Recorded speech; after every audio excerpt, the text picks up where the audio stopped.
Beleza?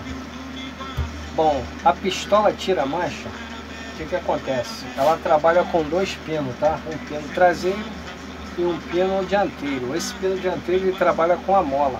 Ele fica naquele negócio de vai e vem, tá? E o pino de trás ele martela, tá? Ele vai ficar martelando. Esse pino traseiro não estava aqui, tá? Ele não estava aqui. Não sei se alguém desmontou e não botou no lugar, tá? Não estava com o pino aqui. Esse pino aqui a gente teve que dar improvisado aqui, tá? Prego de aço. Isso aí, botamos um prego de aço. Tá funcionando normalmente.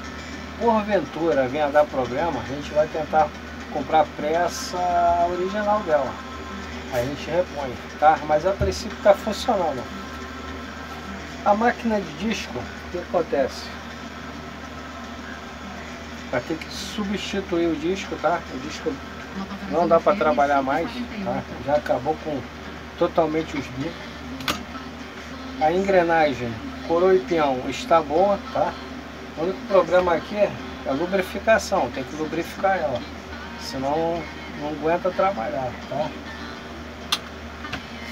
O que mais? A caixa, essa caixa tua aqui, ela tá quebrada, tá? Se você não quiser trocar agora, a gente põe a fita aqui, dá uma colada, tá? Mas se você quiser substituir, eu tenho também, tá? A parte daqui do amolador não tem nada, não tem suporte, não tem eixo, não tem esmeril, tá? Ah, não sei se você tem aí, mas aqui não, tá sem nada. A parte do afiador não tem nada, tá?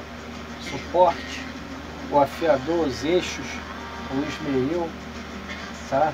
Os eixos pequeno e o grande não tem, as molas, só tem parafuso, tá?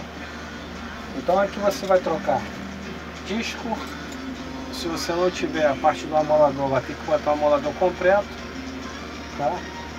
E a caixa aí você decide. Se você não quiser trocar, eu te dou um jeitinho aqui. Valeu, meu amigo. Um grande abraço. Fique com Deus, hein?